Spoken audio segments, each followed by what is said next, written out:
Good afternoon. I'm George Latimer, Westchester County Executive, and welcome to our Westchester Weekly Update.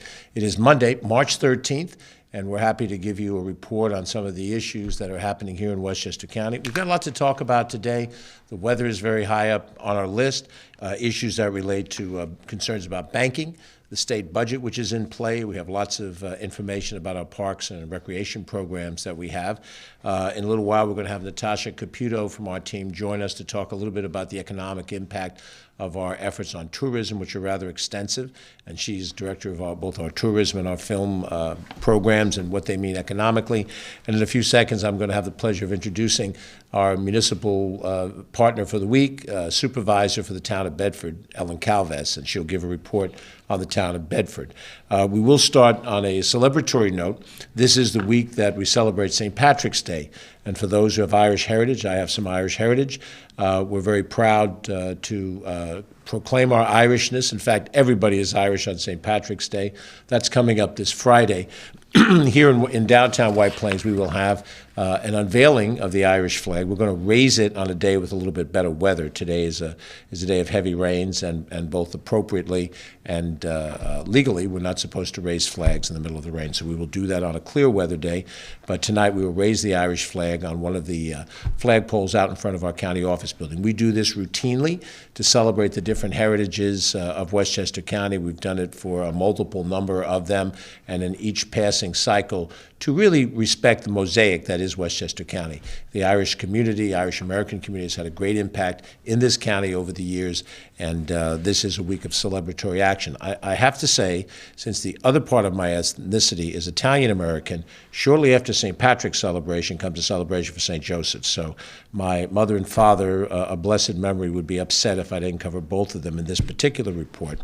But this is also Women's History Month, and so we're going to have an opportunity to respect that great contribution to our Westchester society. But today at 5:30, we'll have the unveiling of the Irish flag here inside in the Westchester County office building on Martine Avenue. We've invited representatives of many of the Irish heritage organizations in the county, and then we'll have a reception up here on the 9th floor, which we've done for the Asian community, the Hispanic community, and a host of other ones. So we're very happy to celebrate that. We hope you have a great celebration on Friday.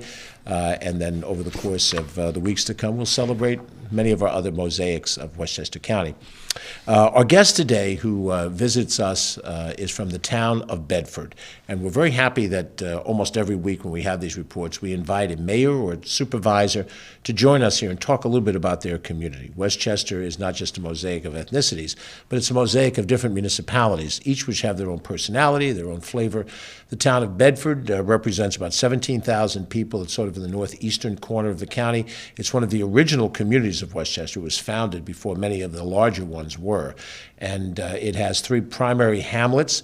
The Bedford Village hamlet, which is what most people think of when they go into the heart of downtown, in quotation marks, Bedford, the triangular area. There's also Bedford Hills and the commercial district of Katona. Katona, as a zip code, extends into the town of Somers as well as in the town of Bedford. But when you get off the train in Katona, you are in the town of Bedford. And I had the pleasure of representing the community for 5 years in the New York State Senate before taking on this responsibility. Have a chance to get a little exposure to it. It's a community town with great historical value. The supervisor is Ellen Calves. She has served on the town board as a member of the town board since the year 2020. She came in, and so did COVID shortly thereafter. So it really created a challenging environment for every public official. And then in 2021, she was elected to the position of town supervisor, which she serves in today. She has been a very good partner. The county has worked closely with the town on a variety of different projects, and we're very happy to have her come here so she can talk a little bit about the town of Bedford. So let me invite to the microphone Supervisor, Town of Bedford, Ellen Calves. Ellen, thanks for being with us. Thank you. Thank you. Thank you, George, Ken, and everyone here at the county. It's a pleasure to be here this afternoon. I appreciate this opportunity to be part of your communication platform. Before I share with you about the wonderful town of Bedford, I would like to take a moment to acknowledge and recognize a team of talented and passionate municipal leaders throughout Westchester County, whom I've recently had the privilege of working with to analyze and respond to the governor's housing compact and the state budget. The Housing Committee of the Westchester Municipal Officials Association worked collaboratively and quickly to develop a formal response to the governor, and I'm proud to say that a significant majority of mayors and supervisors in the county signed on to that. Great work by a great group of municipal leaders here in Westchester, and I want to extend my thanks to Mayor Nikki Armacost of Hastings, Supervisor Warren Lucas of North Salem, Mayor Chance Mullen of Pelham, Mayor Gina Pickenich of Mount Kisco, Mayor Teresa Knickerbocker of Buchanan, and Mayor Peter Scherer of Pleasantville. We are so fortunate in Westchester to have leaders willing to roll up their sleeves and advocate for our towns and villages, and also propose solutions. It is Women's History Month, so I'll start by recognizing that women have made great contributions and in the area of public service, and I want to salute the women who have led the way. There's an inspiring picture I want to share that was taken last weekend at the move-in day of the new Bedford Firehouse. It's a large group of female first responders taking a picture together, and I think it's quite inspiring, and it really shows what it means to be part of a really inclusive community. So now it's my pleasure to tell you about the town of Bedford. I might be biased, but I think you'd be hard-pressed to find a town that has more to offer. Bedford is less than an hour north of New York City on the Harlem Line and comprises 3 distinct hamlets, as the county executive explained: Katona, Bedford Hills, and Bedford Village. Katona is our hip hamlet with gingerbread houses and art galleries and a lively Main Street. Bedford Hills is our walkable, multicultural hub around Depot Plaza and community spaces. And Bedford Village is our historic center with cute shops and buildings from the early 1800s, a movie theater, and a quaint New England-style village green. Unifying our hamlets is a wide array of cultural institutions, cutting-edge not-for-profits and businesses that drive our economy, and a love of libraries. We have 3, one in each hamlet, for visitors and residents to enjoy. We have Caramore Music Center for Music and Arts, and their summer calendar just came out. It's awesome. Stepping Stones, the historic home of the founders of AA. John Jay Homestead, a state historic site that has a great summer farmers market. The Katona Museum of Art, who installed a new exhibition that opened this weekend. The Bedford Playhouse, which has films and speakers and live music first Friday of every month. The Bedford Historical Society, which gives tours of the 1787 courthouse and the schoolhouse.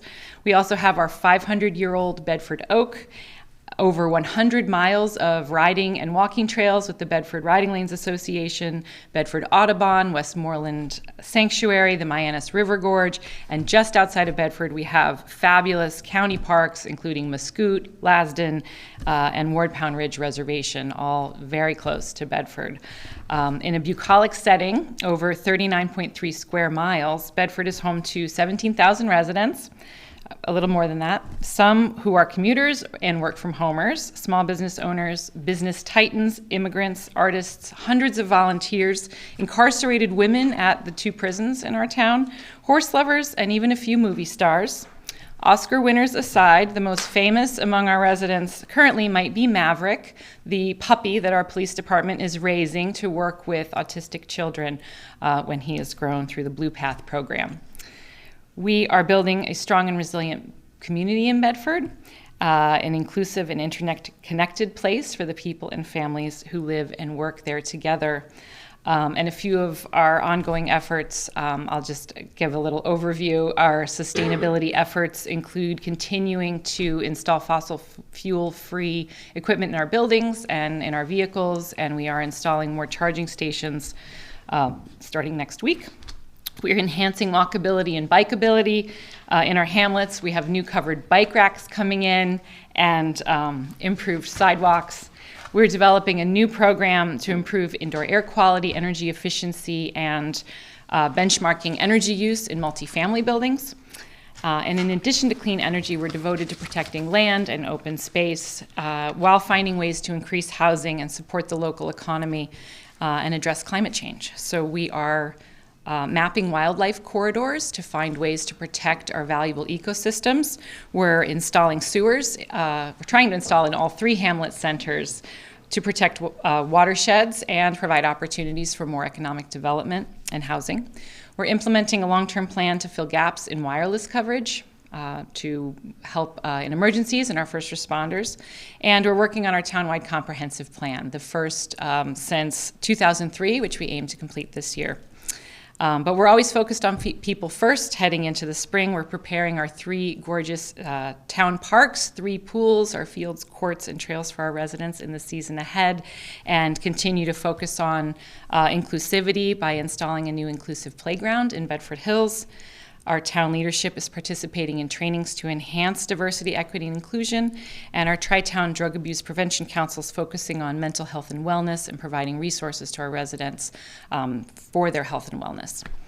And we're having a great success enhancing community vibrancy. We are using some of our federal COVID funds to engage a business promoter to increase foot traffic in our hamlets, fill empty storefronts, and strengthen synergies among businesses. We held our first newcomer event this year with over 50 families that attended, new families in our town. We collaborated with Katona's 125th anniversary parade last year and supported the first annual Bedford Music Festival, which featured the Spin Doctors.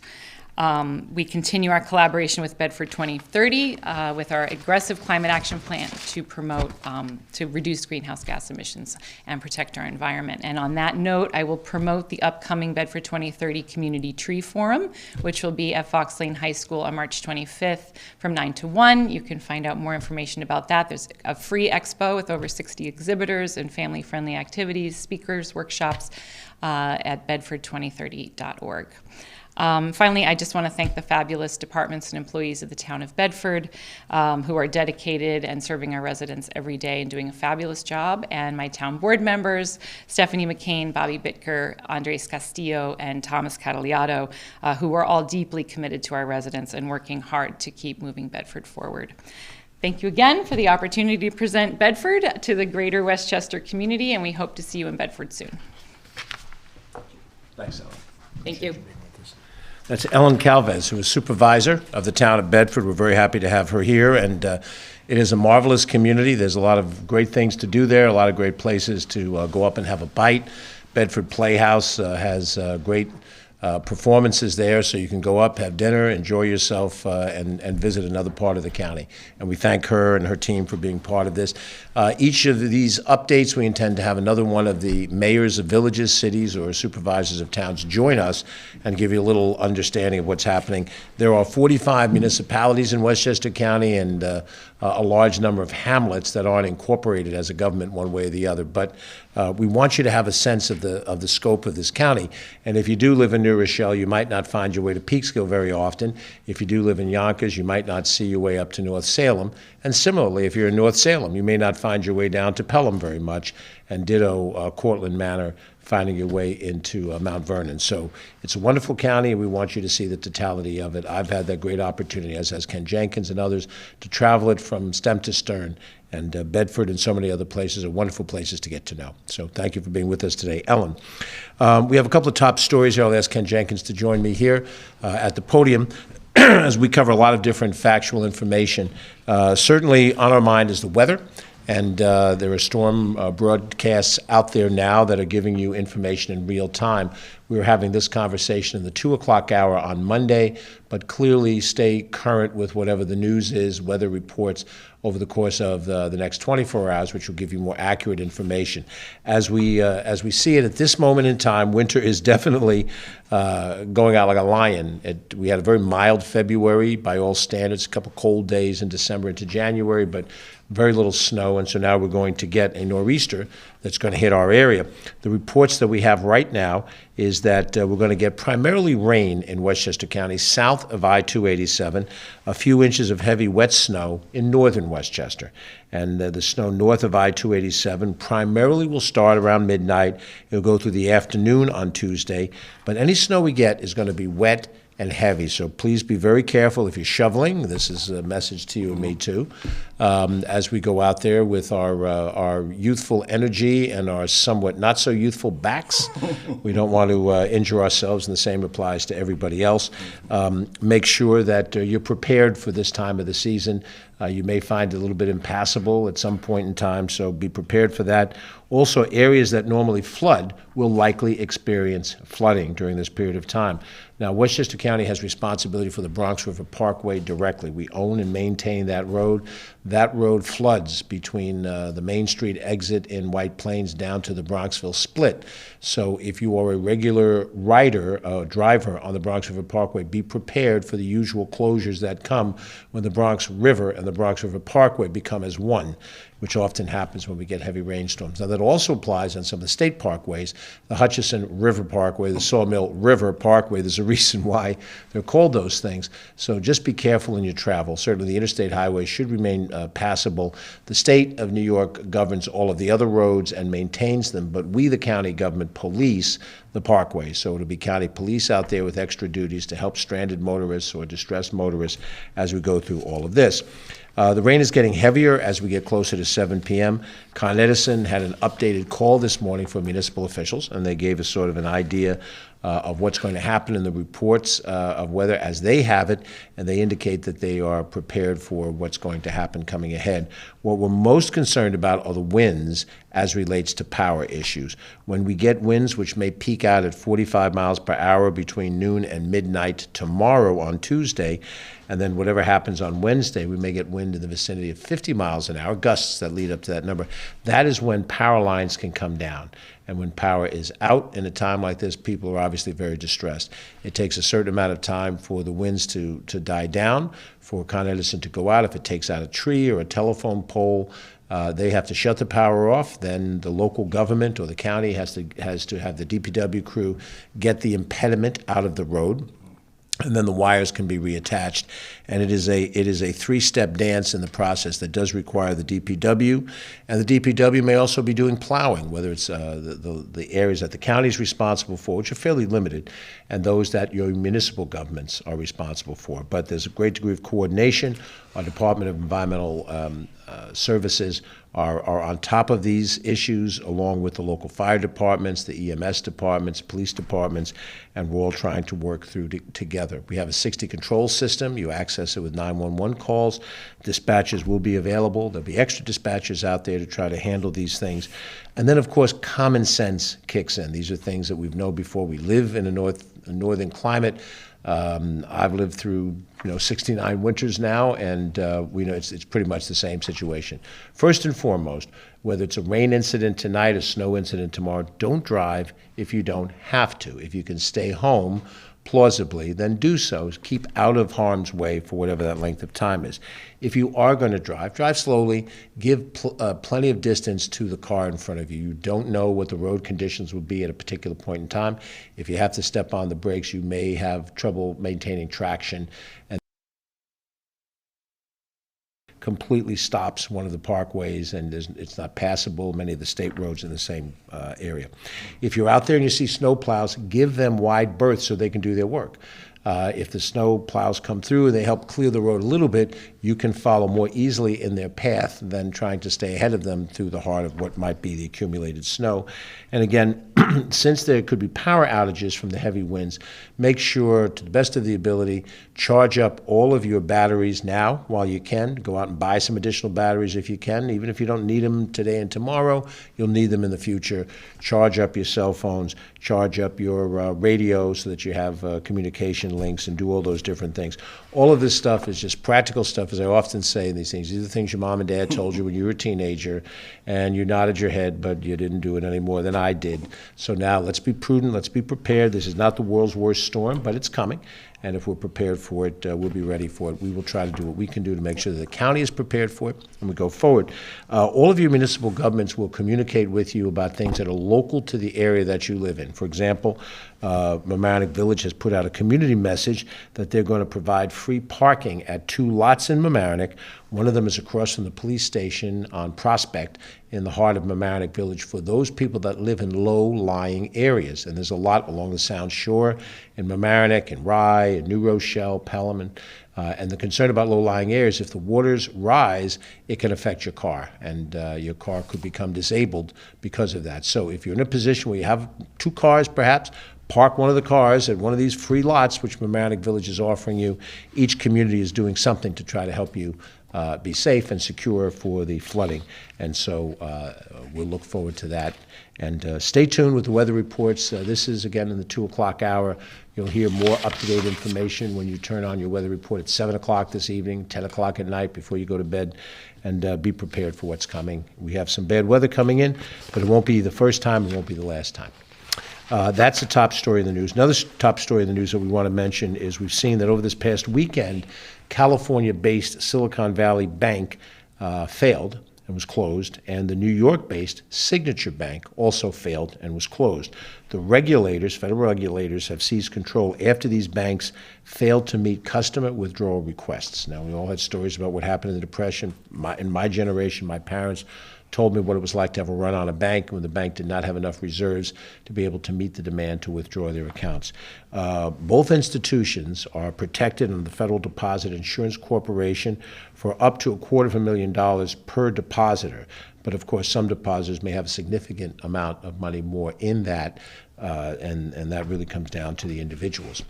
If you had a deposit account in Signature Bank, or if you did at Silicon Valley, but Signature is a New York-based bank, depositors will automatically become customers of Signature Bridge Bank. That's a construct created by the federal government and can continue to access their funds at Signature Bank locations. So the branch locations will continue to operate, and Signature Bridge Bank, which is a creation that's designed to protect the investors, will then be able to transact with you the business you have to transact. This is not the county government's area of responsibility. We have no regulatory control over the banking. And in fact, the state of New York has minimal control over banks. It's primarily a federally regulated entity. But nonetheless, if you are a customer of Signature Bank, there is a Bridge Bank option. You can consult the website for Signature Bank, and all this will become apparent to you. The same applied to those who are borrowers, and you will automatically become customers of the Signature Bridge Bank, and you continue to make payments if mortgage payments or home improvement payments, whatever you might have borrowed from the bank. This also falls into that case.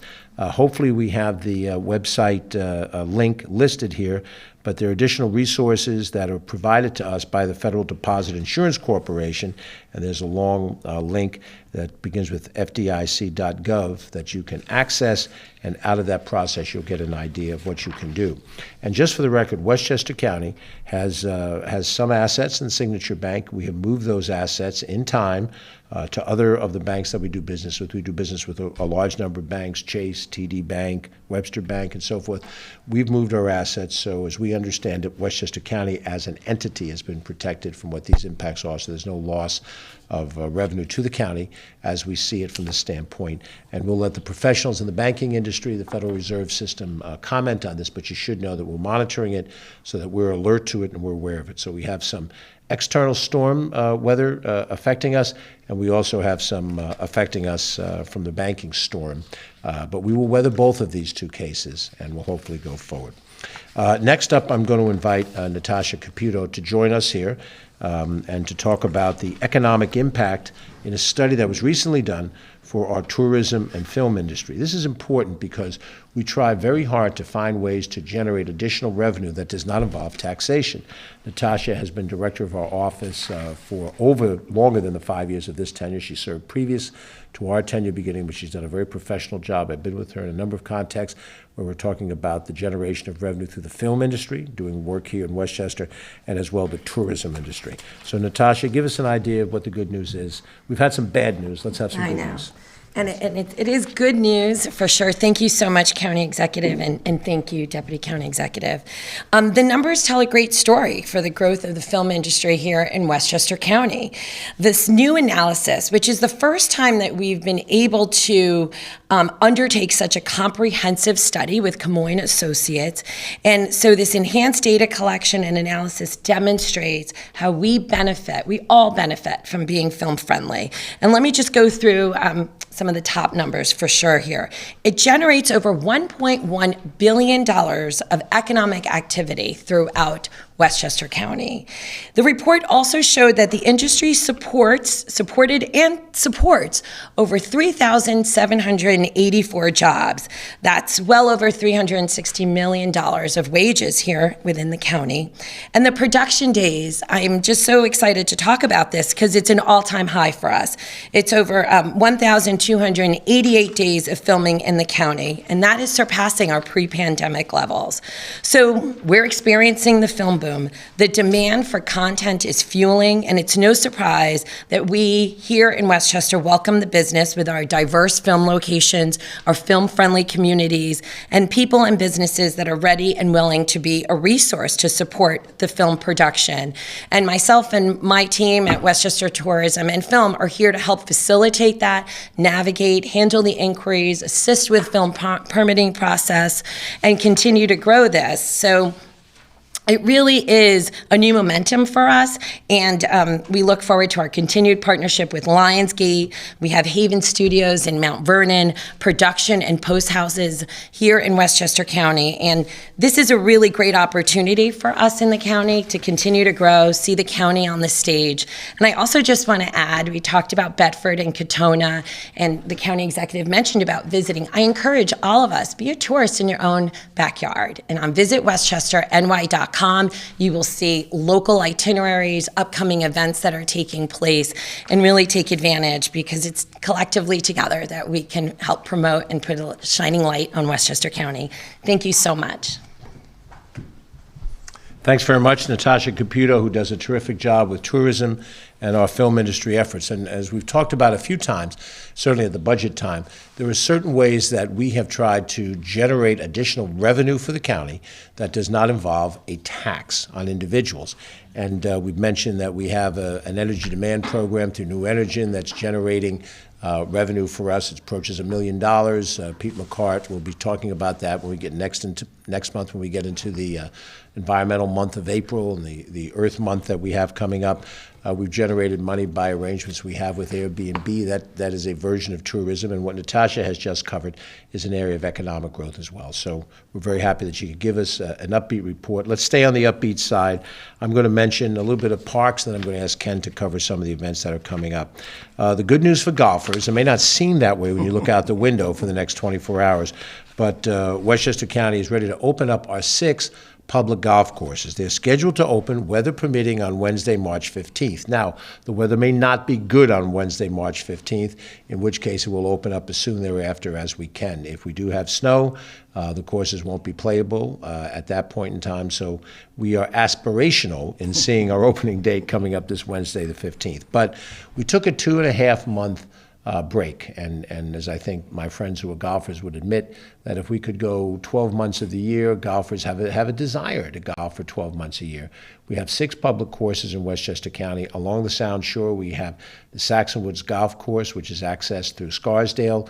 We have the Maplemore Golf Course, which is accessed through White Plains. In the northern part of the county, we have the Hudson Hill Golf Course, accessed through Ossining. We have Mohansick Golf Course, accessed through Yorktown, and then 2 of them in the city of Yonkers, Dunwoody and Sprain Lake. And those 6 golf courses represent public golf courses, much less expensive than being even a guest at a country club golf course where there's a membership involved. And we have some terrific courses. We were just talking today about the great course at Wingfoot, which has been the home to many major golf tournaments over the years, and another one's coming up. There'll be another day where we'll have a chance to talk about that in public. But for the golfer who wants to enjoy a round of golf, these 6 courses really represent an opportunity for everybody who wants to play a round of golf. And it's important to understand that it's much more accessible for those individuals. You don't need a membership. You merely pay the greens fees and you get ready to go. The demand is very high, and we saw during COVID in 2020 and in 2021, we had near record numbers of usage because there weren't other access to other recreations or things to stay healthy. Gyms were closed at the time. Basketball courts were unusable at the time, and those who could played golf and got their exercise that way. We've made a couple of small improvements in the off-season. We have a new golf cart barn that's almost done at the Mohanset course in Yorktown. We have a new maintenance facility at Maplemore and White Plains. And while these may be back-of-the-house type of functions, they give a benefit to the front of the house, the people actually using the services and the facilities, by having more modern facilities. Hopefully the courses will play well with a little bit of respite. I don't know what the snow and the rain is going to do this week. It could make it a little sloppy at the outset. But we really want to thank all of our professionals in the Parks, Recreation, Conservation Department who are attached to the various golf courses. We're very excited that we have a new season of golf coming up. And I should point out, at most of these restaurants, most of these golf courses are public restaurants. There's a deck tavern at the Maplemore facility that's really lovely. On a beautiful summer's night, you can sit outside and look at the outdoor environment. You can do it during the daytime as a golfer or watching the golfers, but at nighttime, still a lovely setting. Saxon Woods has that outdoor dining, and it exists elsewhere. Dunwoody has a tremendous catering function. We go to many community events that are held there, so there's this added benefit that exists in those locations. Tee time reservations may be made online, non-park pass holders, or by phoning the individual courses. Walk-up reservations will also be accepted. Aside from that, easy reservation spots will be sold at the courses, and if you have a county park pass, you can block out a regular Saturday or Sunday tee time for a period of 30 weeks. So there's a lot of flexibility here, but the demand is strong. And so just as if when I was a young boy there was a new album coming out by a major star, everybody would rush down to buy it. You're not going to be able to get online first, no matter how much you think you will be. So plan in advance, and we want you to have a good experience at these golf courses. Now, golf is only one of the many recreations we have. I'm going to ask Ken to cover some of the other things we have coming up. Just this week, there's a number of different things, and we think, along with what Natasha's just reported on, these are some of the positive things we talk about in Westchester County, and we'll talk about some other things to complement that. Thanks, George. And again, because this is our nationally accredited, award-winning park system that has been significant investments across the years of George and the County Executive Latimer's administration, including a number of improvements. He just talked about the ones that are the new ones, but at Maplemore there was some tremendous improvements that have been well received by the golfers. So this coming Saturday on March 18th, so right after St. Patrick's Day on Friday, we have several events going on in many of the parks around the county. So starting Saturday at 10 a.m., Hilltop Hanover Farm is going to have its spring tool sharpening, where you can bring your knives and tools that can help you save time later, but it's more helpful to be sure that you have these things done. So it shows safety measures and life skills. So you're going to learn how to hand sharpen your own tools, and so you should bring your knives, your sheaves, anything, your shovels. It's surprising people don't recognize that your shovels get sharpened as well, and that's going to be $12, and you can sign up ahead of time at hilltophanoverfarm.org, and certainly all of those are available on the county website under the parks.westchestergov.com. So again, that's Saturday from 10 to 11:30 at Hilltop Hanover Farm in Yorktown Heights. Then, right at 12 o'clock, at Lenoir Preserve in Yonkers, we're going to have Maple Saturday, and you're going to have an understanding and education on how maple syrup is made. We're going to have some demonstrations, tastings, and a $5 pancake lunch. So it's going to be a good opportunity from 12 to 2 on Saturday 18th. At 1 p.m., up at Muscoot Farm, they're going to have their seasonal job fair, and that's Muscoot Farm. It's in Katona. You're going to be able to learn about the various summer positions around Westchester County Parks. Apply on the spot for any one of those numerous positions that include naturalists and educators, nature camp counselors, range officers, and recreation attendants. That is for the entire park system. So any one of the 50-plus facilities that'll be available for the job fair at Muscoot Farm in Katona.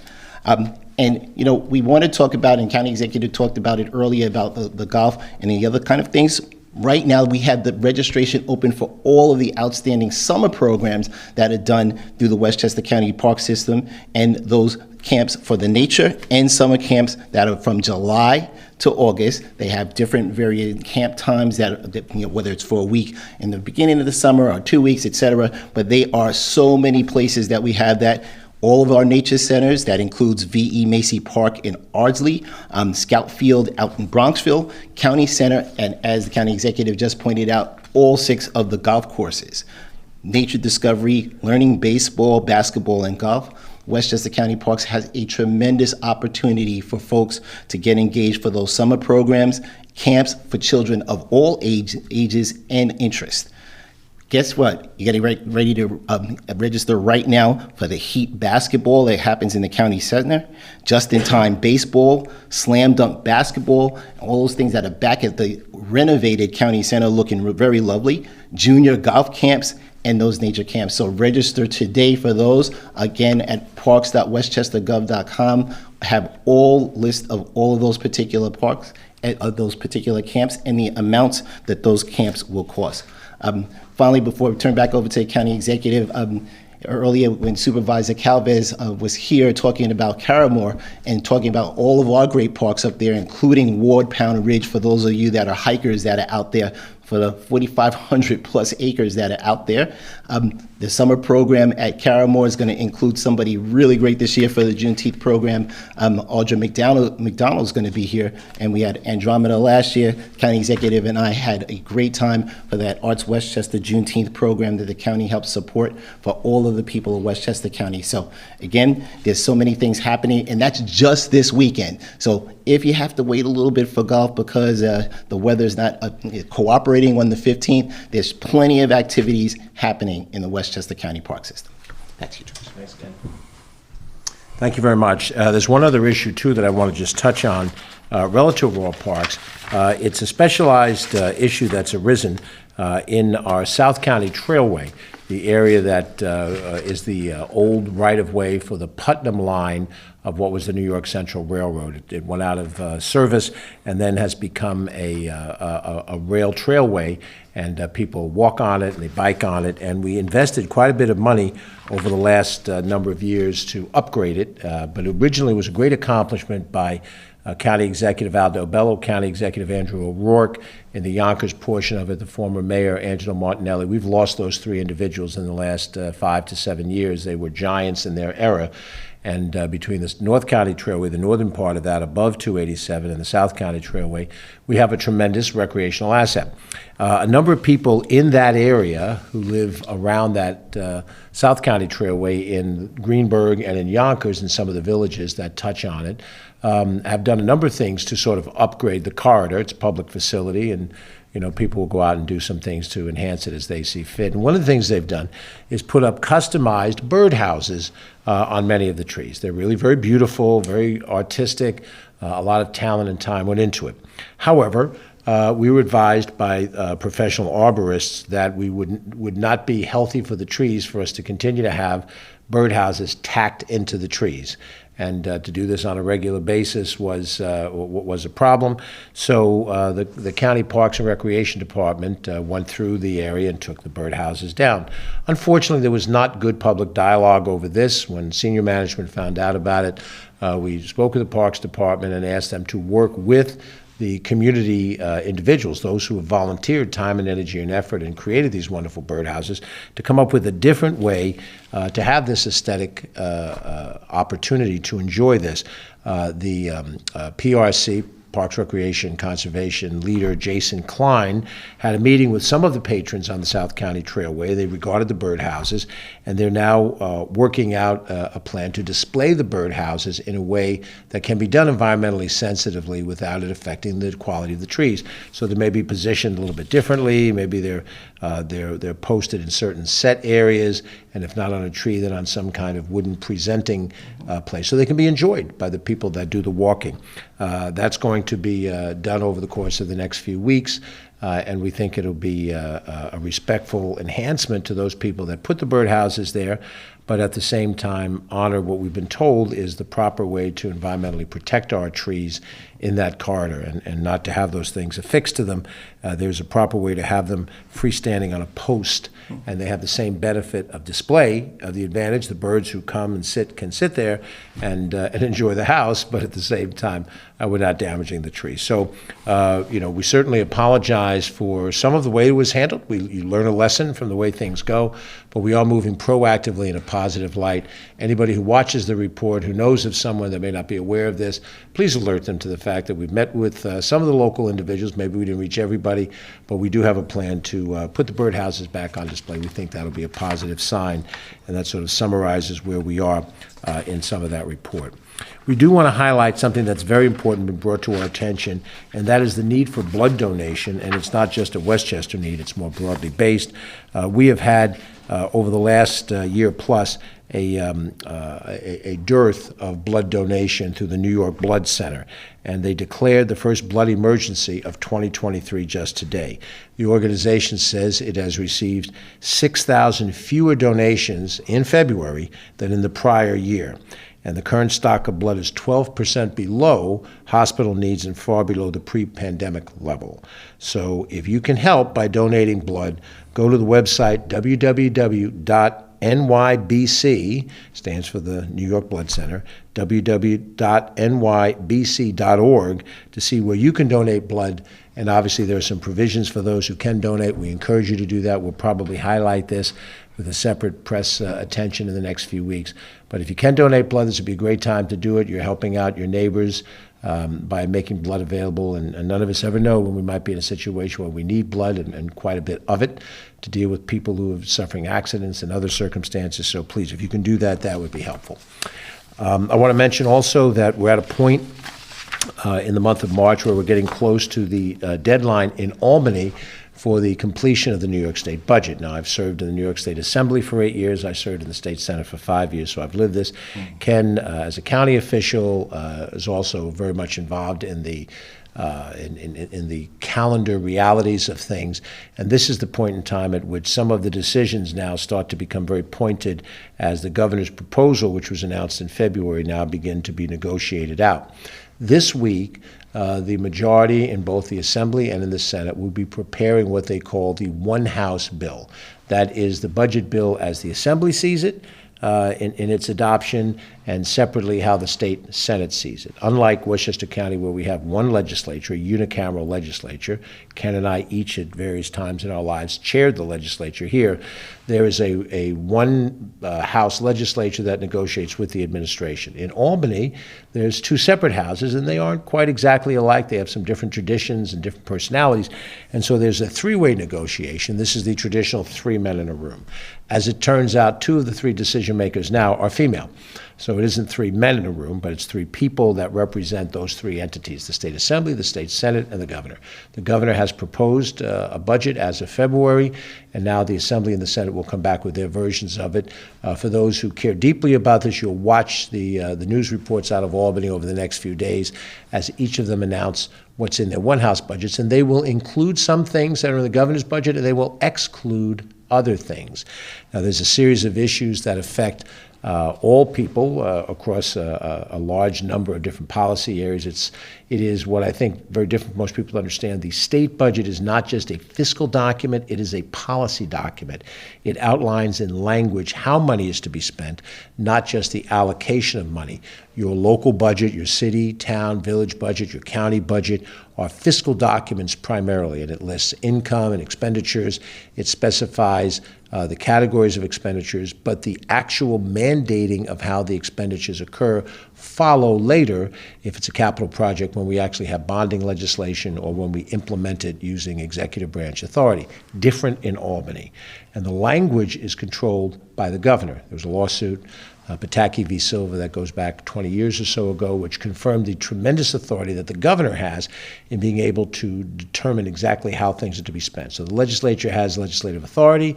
They have to approve the budget, but the modification process really involves negotiation rather than just the we disagree and we vote down the budget and then we go into impasse situation. Of the issues that affect the county government, we've mentioned this before, we have 3 major issues that affect the economics of the county government. That is the state plan and the executive budget to withhold reimbursement for Medicaid money that's come down from the federal government. It was targeted to be given to the counties. It's the enhanced Federal Medicaid Assistance Program, or EFMAP. Significant amount of money to Westchester County on an annualized basis, $29 million of revenue that we should receive and that we have budgeted to receive. And so that's in play. If the state were to withhold that money, that would imbalance the county budget by $29 million. A second area is raising the compensation for those lawyers that defend the indigent in matters of criminal affairs, and that indigent law responsibility falls to the county government. And by raising the salaries, which they need to do, lawyers have been underpaid and nowhere near market rate. And we need those lawyers to be able to do their job in defending those who are too poor to have a lawyer. The criminal justice system, you hear all the time, if you can't afford a lawyer, then one will be supplied to you. Well, it's the county in those matters that have to pay for that. And that comes from Section 18B in the law, and so they're called 18B lawyers. And the increase in compensation for them, if fully borne by the county, as is the plan in the budget, is an $11 million expense that was not budgeted in our budget. And that came out of a lawsuit in New York City, and now the principle applies elsewhere in the state. Also, the state has rightfully identified that the MTA, which for our purposes is Metro North Railroad, and as well the New York City subway and bus system, which people use whether they live in the city proper or outside the city, that mass transit system is a major reason why Westchester County has economic viability. Somebody moves in from another state and they can live in Westchester and commute into the city if their job is based in the city, and do so fairly easily. There is no mass transit system. I've lived in a few other places, and we both travel the country fairly extensively. As nice as the system might be in San Francisco, the BART system or the MARTA system in Atlanta, the Metro system in Washington, there is no mass transit system in the United States that equals New York's subway, bus, and commuter rail system. But it faces some severe fiscal problems, and the state has put together a plan. How they go about funding that is the subject of the debate in Albany. One of the proposals is to raise the mobility tax, as it's called, which is a job-related tax upon those employers, of which Westchester County is one of those employers, and we too, as a county, have to pay the tax. The proposed increase probably represents somewhere between $750,000 to $1 million more in expenditure by the county, and businesses have to pay this too, businesses of a certain size or greater. So that is a debatable point as we'll go on. How these issues get resolved will affect the county budget, and of course, in its worst case scenario, we will have a budget gap that is significant. And then what we decide to do to close that gap will involve our discussions with the Westchester Board of Legislators and our various executive departments. We're not going to anticipate the worst. We're going to see what comes out of the one house from the Assembly, the one house from the Senate. They will negotiate with the governor. We'll see what the end product looks like. We have shared our thoughts publicly, but more importantly, privately with the various players, the three entities in the room. And we've tried to give them a rationale why they shouldn't go down this road, but try another road. In addition to the fiscal policy, there's been quite a lot of debate about the executive branch's proposed housing plan. And that housing plan from the executive is subject, again, to the review by the legislative body. We in Westchester County recognize that we have a need for more housing. We need more market rate housing, but what we specifically need is more affordable housing. But we also believe that the way to accomplish this is cooperatively with communities. We do not believe in overriding local zoning. We do not believe in forcing a municipality to do something that we can get more done cooperatively than we can with mandates. And we just proved that during the whole COVID crisis when we operated in Westchester County with a minimum of mandates. You may recall New York City required all of their employees mandated vaccination. We never mandated it, but we made it easily accessible.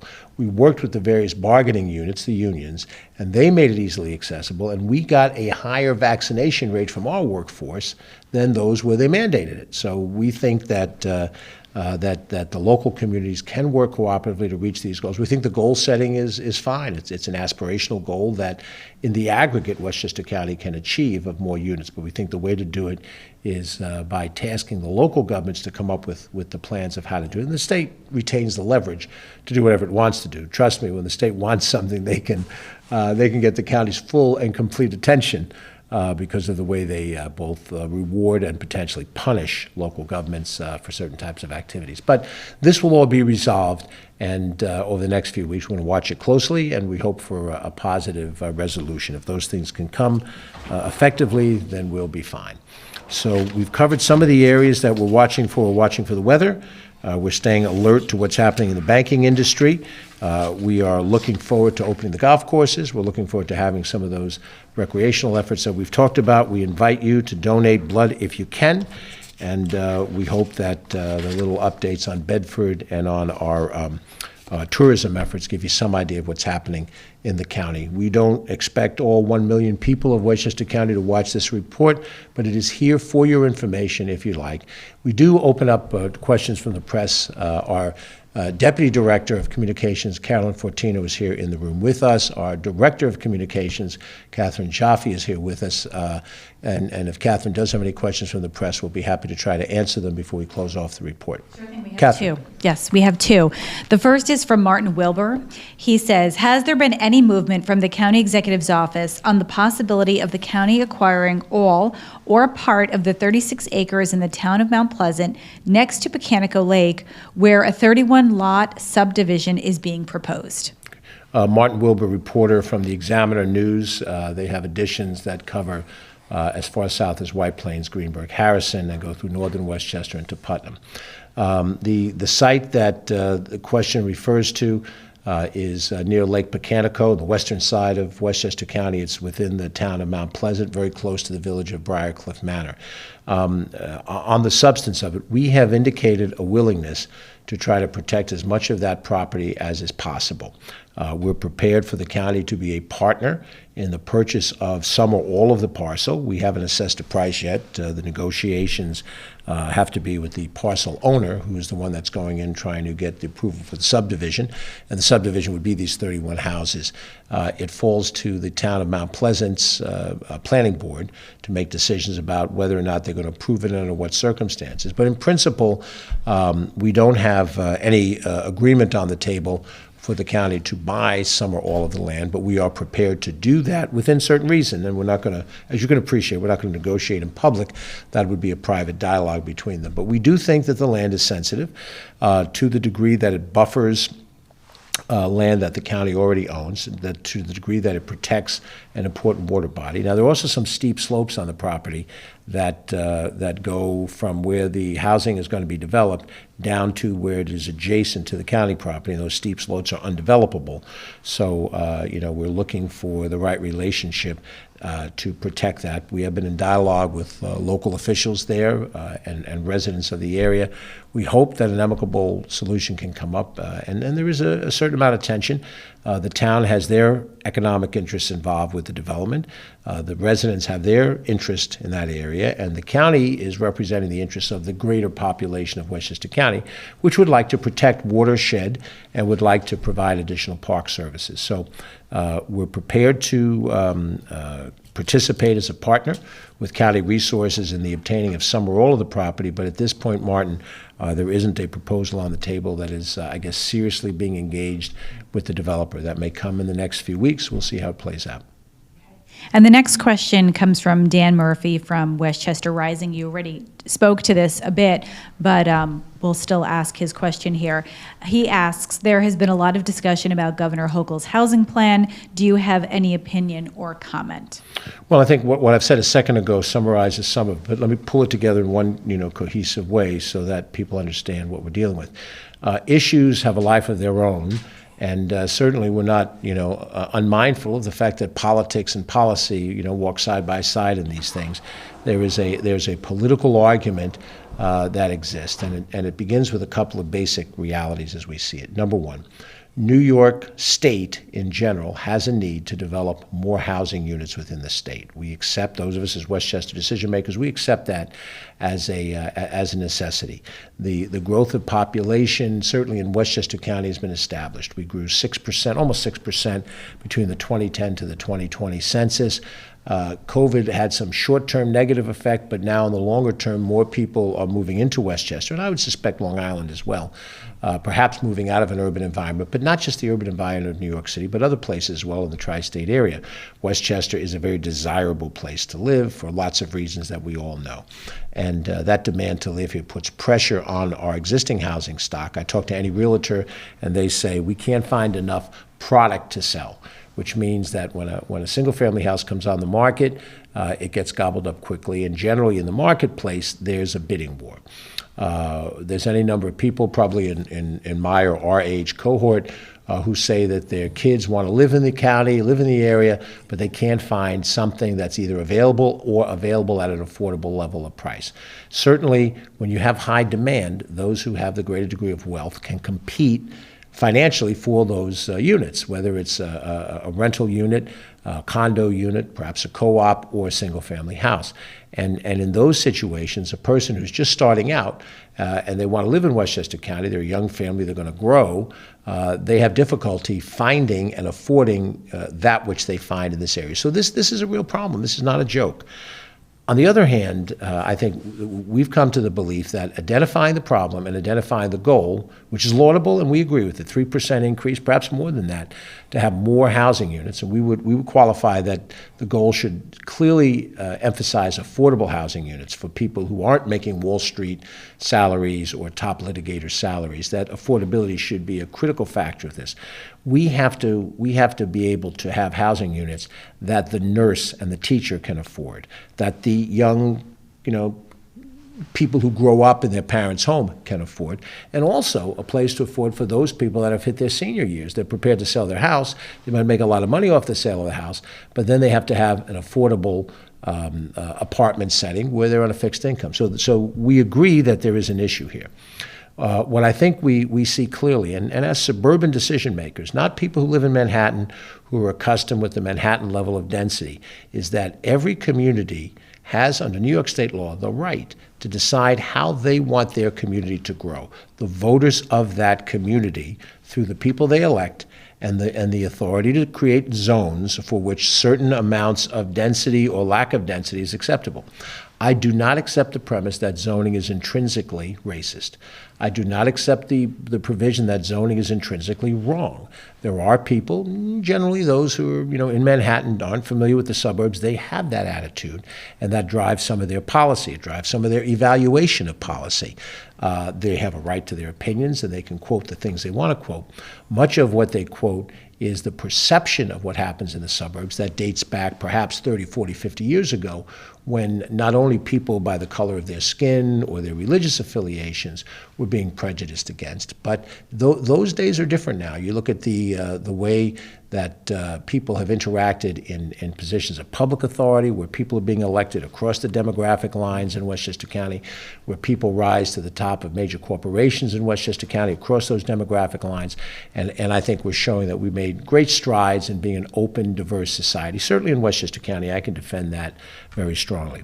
The problem is, in wanting to solve the housing problem, in my judgment, you will do more damage by overriding the decision of a local community to grow in a certain way, in a certain format. People are attracted to communities for their reasons. We bring up all these municipal officials, and someone today talks about Bedford, somebody else talks about Hastings. They're not two equal communities. They're very different in their construct, the level of services, what their downtown looks like, what they provide. The basic services have to be provided for everybody. But how they do it in a more rural, if you will, or less dense environment, a place like Bedford, is different from what you get in a more classic suburban community, like a Hastings or a Larchmont. And some of the down-county communities don't have a lot of space to grow.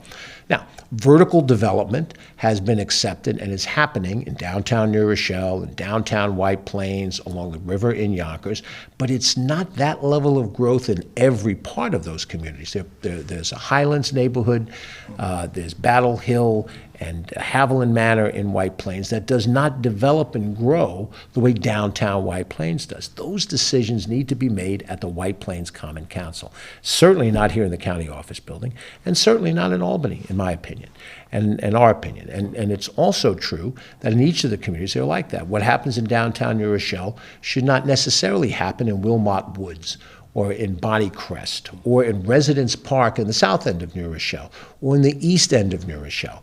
These are decisions made by New Rochelle members of the council. They're elected, they campaign, they in theory have the support of the people who put them in office, they make those decisions.